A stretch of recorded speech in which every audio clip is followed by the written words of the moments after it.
Šajā video es jums gribu pastāstīt par eksperimentu, kuru 60. un 70. gados pagājušā gadsimta veica etologs Džons Kalhuns. Etologs tas ir tas, kurš pēta dzīvnieku paradumus, dzīvnieku sociālās uzvedības vairāk no zinātniskā viedokļa, lai varētu kaut kā integrēt cilvēciskajā sociumā un izprast sociumu vairāk.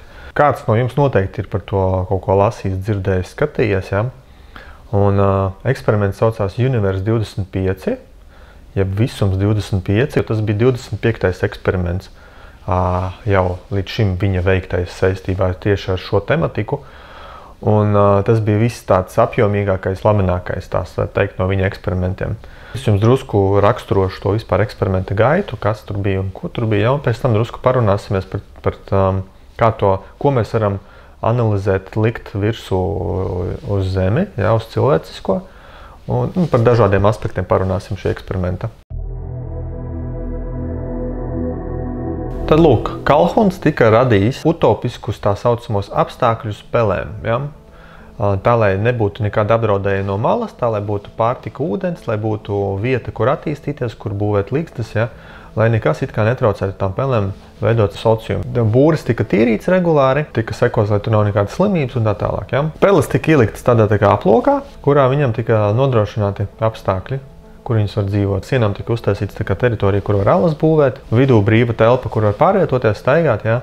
Tad, kad populācija sasniedza 600 vienības, viņām sākās izpausties uzvedības modeļi un sociālajie modeļi tādi, kas pēc tam laika gaitā noveda pie populācijas pilnīgas iznīcināšanas. Vairāk kā 3 gadi pagāja, ja, un tad tās peles, visa tā populācija bija nomirusi, tāpēc viņi vairs nereģenerējās. Ja. Kas tad tur notika? Kāpēc viņam tā notika? Kāpēc tās peles izmira? Pirmās nestandarta normas sāk izpausties tad, kad jaunajām pelēm, jaunajiem tēviņiem, ja, vairs nebija tā kā vietas sociālajā hierarhijā. Tad, kad tie tēviņi gribēja ieņemt tajā sociālajā hierarhijā kaut kādu vietu, ja, tie alfa tēviņi, kuri jau bija ieņēmuši, jau stāvili tā kā oligarhijā lielajā šo vietu, viņi neļāva tiem tēviņiem un viņus tā kā koda tur dzina ārā, ja, tā kā veidoja, ka viņi ir atstumtie.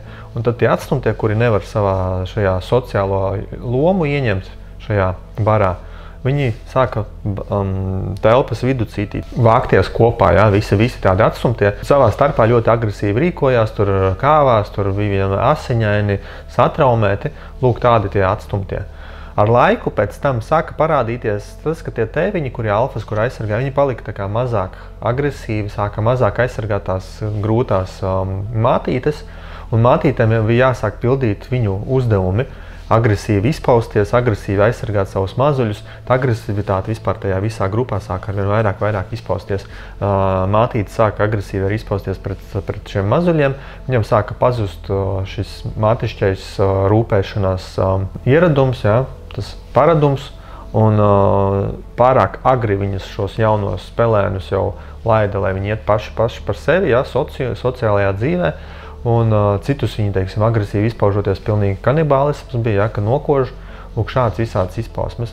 Vēl tur sāka parādīties mātītes, kuras ir atstumtā. Negribēja vairs ieņemt nekādu šo sociālo lomu, viņas arī atsevišķi kaut kur sāka tur augšpusē tajās ligzdās, kur neviens netiek klāt, tā kā vienpatnes būt, ja.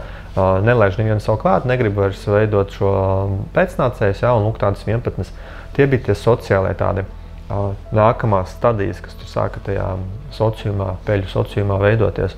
Principā tika izjaukta sociālā vide, un iemesls bija tas, ka vienkārši nebija vairs vietas, ja, kur veidot šo vidi, jo slēgtā telpa un nelaiž ārā, ja, un lūk, slēgtajā telpā, kad ir visas sociālās tās vietas aizņemtas, jaunie atkal nevar iziet ārpusē, lai veidot kaut kādas savas sociālās grupas, ja, šajās viņi nevar ieņemt vietu, ja, un sākās lūk šis noardīšanās princips tajā sociumā viņiem.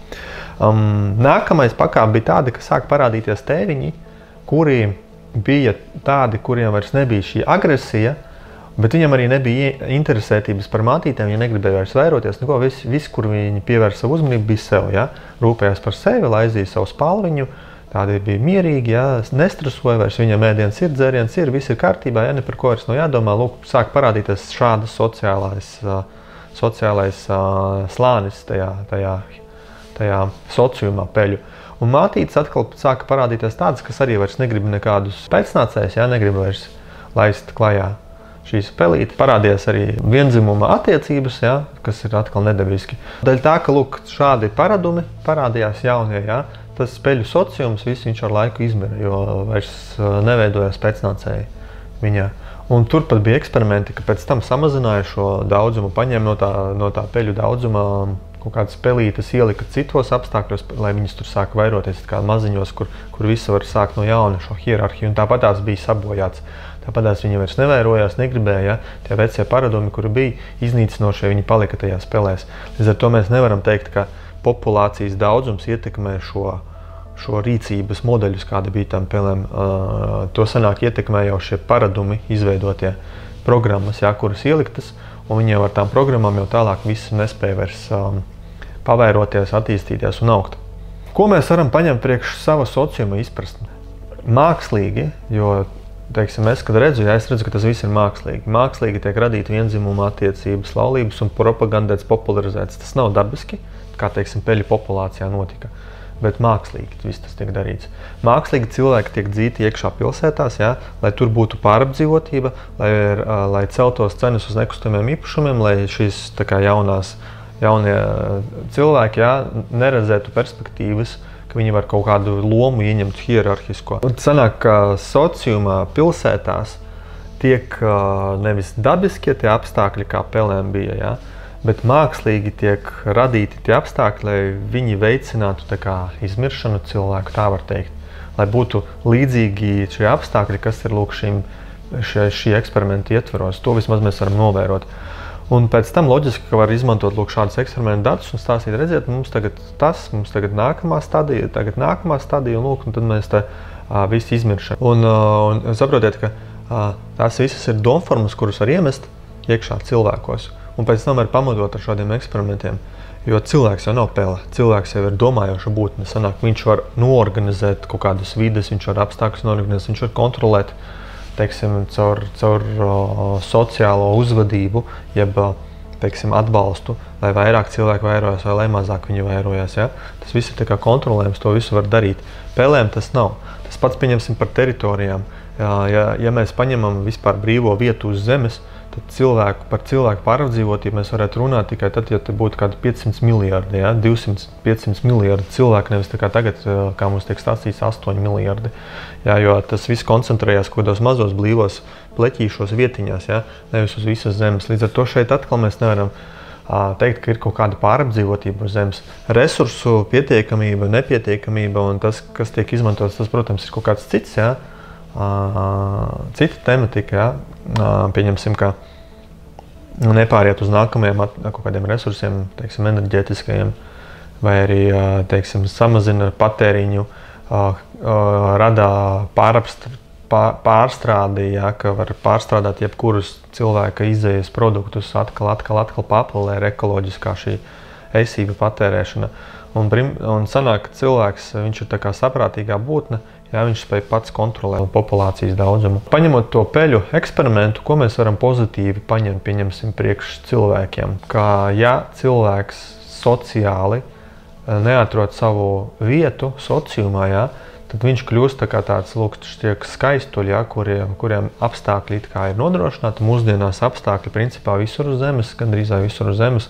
Vismaz Eiropa attīstītajās valstīs visur ir, ka ēdiens tev ir, dzīvošana tev principā ir vecāki, pie kādiem dzīvot, un pamata vajadzības arī var nodrošināt, darot kaut kādus primitīvus parastos darbiņus, tu visu to var nodrošināt. Nav baigi sarežģīti, nav bīstami, ir viegli izdzīvot, Un pat, ja tu neko negribi darīt, tāpatās tev būs kaut kādi dienesti, kas to dos to pārtiku, dzērienus, ēdienus, sanāk, ir siltumnīcas apstākļi, principā ir nodrošināti.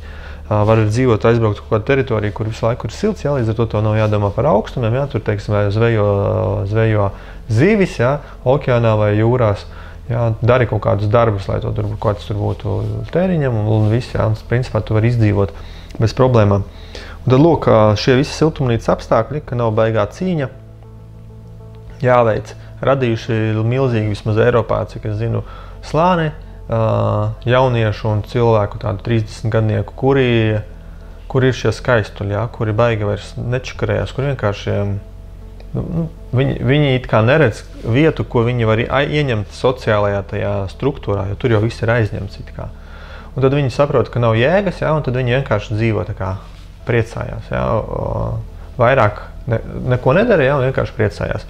Lūk, tas ir analoģija ar to peļu eksperimentā, tie ir tie skaistuļi, tā saucamie. Un tad loģiski, ka tādi cilvēki savu reproduktīvo vecumu būs pārauguši, jā, un gan sievietēm tas jau, ja tas kritiskais pārsniegs, tad pēc tam vēl grūtāk ir kaut kādas attiecības izveidot un pēcnācējus, jā, bērnus laist klajā dzīvē. Vīrietim atkal viņš tāds, jo vecāks kļūst, jā, viņam atkal arī vairs nav vajadzība tajā visā iesaistīties, viņš jau ir pieradis pie tā dzīves ritma, jā, ka viņš vienkārši bauda dzīvi. Un tas ir tas, kas Eiropā it kā esot tagad, jā, izplatījies pasākums. Lūk, analoģija ar šo eksperimentu, jā, kaut kas uz to pusi. Zinot to, jā, jāsaprot to, ka cilvēku norūdā apstākļi, jā, ka viņam nav siltumnīcas apstākļi, ka viņam ir kaut kas jādara, viņam ir jācīnās, viņam ir jāpierāda sevi, viņam ir jātīstās, jāvirzās. Nedrīkst, teiksim, ja cilvēki ieliek siltumnīcas apstākļos, kur viņš vienkārši veģetē un var neko nedarīt, tad, principā, sākās degradācija. To mēs varam no šī eksperimenta tā kā smelties, lūk, galveno, katrs priekš sevis. Un arī, teiksim, ja tu gribi, lai tev bērni attīstās un aug, jā, tad viņam vajag radīt šos mērķtiecību, tā kā šo vidi, jā, kurā viņam ir jāpierāda sevi, tas ir sporti visi, jā, tas ir kaut kādi, kur viņš attīsta sevi, kaut ko mācās apgūst, jā, kur viņš konkurē ar citiem. Tas nozīmē, ka tā vide viņu norūdīs un padarīs stiprāku, jā, un pēc tam viņš būs vairāk adaptēts, teiksim, apstākļiem. Ko mums nevajag ņemt no šī eksperimenta? Tas, ka eksperimentā bija ierobežota teritorija, jā, no kuras nevar nekādīgi izlausties. Principā tas bija cietums. Un loģiski, ja cietumā ir daudzi bijuši cietuma eksperimenti, dažādi sociālai slēgtā vidē, ja cilvēkus vai dzīvniekus ieliek, jā, tad viņi sāk jūgties nost, viņam mainās tas uzvedības modeļi, neatkarīgi no tā, ka tur it kā viss ir nodrošināts. Tāpatās tā sociālā struktūra tur paliks savādāka nekā viņa ir lielajā sociumā, kur tu vari tu vari, to viss it kā ir brīvs, jā. Vienīgās robežas ir tikai galvā katram ielādēts. Tas ir jāsaprot, ka šeit mūsu sociumā, jā, ir principā nosacītā brīvība, ka mūsdienās īpaši tur ir teritoriālā brīvība, tu uz jebkuru teritoriju var aizbraukt un tur attīstīties, veidoties, mācīties to valodu, jā, un kaut ko tur, teiksim, pierādīt sevi. Dzīves apstākļus var izvēlēties jebkurā teritorijā, kurā ir labāki apstākļi, jā, vai braukt kaut kur sūrākos apstākļus, ja tu gribi, tur viss ir brīvs palielam. Tāpēc, teiksim, likt virsū sociumam tos eksperimentus, kas bija tajā ar pelēm, jā, nav saprātīgi. Ko mēs vēl varam no tā eksperimenta, teiksim, analoģiju salīdzinot ar sociumu cilvēku, ka jo lielāka labklājība sociumā ar apstākļiem, kad dominē dzīvnieciskais un labklājība. Jo peles analizēt, mums jāsaprot, ka tur nav intelekts, tur nav kaut kāds tur tas gars klāt, jā, un tas veseliskais, viss šitais, tas dziļais apziņa. Tur nekā tāda nav, tur ir tikai dzīvnieciskie instinkti un dzīvnieciskās programmas, kas darbojās. Tātad, ja cilvēkos sociumā dominē dzīvnieciskās programmas un siltumnīcas apstākļi iedot ļoti tādi labi, ja, tad tas arī tāds sociums sevi iznīcinās. Tāpēc, ka cilvēku daba nav dzīvot kā dzīvnieciņam, tāpēc viņš ir tā kā augstāks kaut kas, ja. Dzīvnieciskais ir tikai viens no, tas primitīvais, kas viņā vēl sēž iekšā.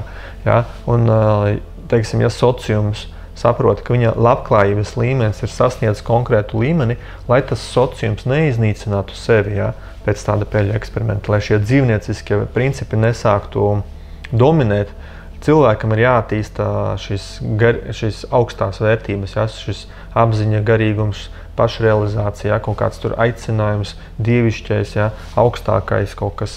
Tajā visā jāmeklē savu, jo tālāk jāattīstās visā tajā virzienā. Jā, un tad sanāk, būs tā kā nākamā pārēja. Ja paliek tajā dzīvnieciskajā, nodrošina superīgas labklājības apstākļus, kā tagad ir daudzās attīstītās valstīs, ja tad mēs redzam, kas tur notiek tieši tas pats samazinās dzimstība, iet uz leju, jā.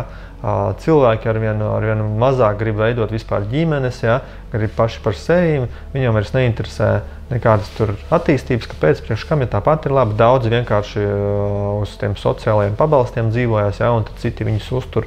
Un viņi vienkārši tur, nezinu, nodarbojas visādu fufeli. Lūk, šitais viss sāk attīstīties, jā.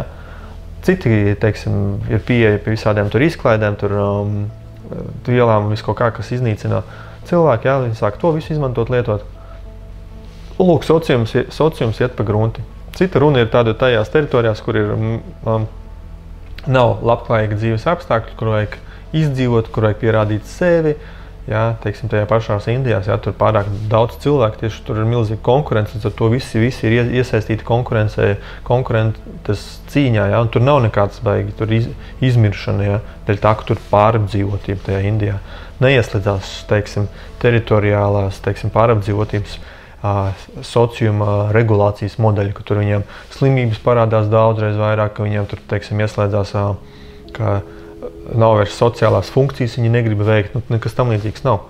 Kāpēc? Tāpēc, ka notiek cīņa, jā, tu tur visu laiku jāizdzīvo, jārāda, ka tu esi labāks, tas sanāk ir tas drives, kas tur vispār cilvēku, teiksim, liek viņam vispār kaut ko darīt, attīstīties un virzīties. Ja ir pārāk siltumnīcas apstākļi, tad cilvēkam nav šī iekšējā cīņa, liekas nevajadzīga, jā, un viņš tās ar sevīm tikai nodarbinās, neko negrib darīt, negrib attīstīties, negrib meklēt kaut kādas augstākās vērtības un tā tālāk un tā tālāk. Un sākās degradācija. Jā. Un jāsaprot, ka, jā, arī rekords skatieties interesanti, ka šajās teritorijās, jā, pieņemsim, kur ir pārāk jau šitie tādā siltumnīcas apstākļi radīti, apstākļi tiek ieslēgti, kāds ieslēdz viņus, lai būtu tāds spraigums visu laiku, lai nebūtu stabilitātes. Kāpēc? Tāpēc, ka, lai ieslēgtu cilvēkos šo vēlmi dzīvot, vēlmi vispār attīstīties, vēlmi kaut ko saprast, vēlmi kustēties, vēlmi darboties. Jā? Lai nebūtu šīs siltumnīcas efekta. To arī mēs varam novērot, ka sociumā kāds arī šo regulē. Jā, mēs varam teikt, ka tādā veidā it kā samazina šo dzimstību, bet kādā sakarā jāsamazina, ja tāpatās šeit degradējās dzimstība un ilga laika, kaut kādā konkrēta laika termiņā tāpatās noies līdz riktīgi mazam iedzīvotāju daudzam šajās teritorijās attīstīto valstu. Bet visu laiku tiek uzturēts šis spraigums. Priekš kam? Jautājums. Lai neieslēdzās pašiznīcināšanās modeļi, lai cilvēks tā kā visu laiku tiek kaut kas kontrolē, kaut kas uztur, kaut kas visu laiku notiek. To mēs arī, teiksim, analoģiju, teiksim, ar to eksperimentu mēs varam saprast, kāpēc tas tā notiek, jā, sociumā. Kaut kāds lūk šāds video man sanāca, ar tevi bija es, Alans, un sargi sevi savus tos un tiekamies manos nākamajos video. Lai tev viss ir labi, baudi superīgo rudeni un čau, atā!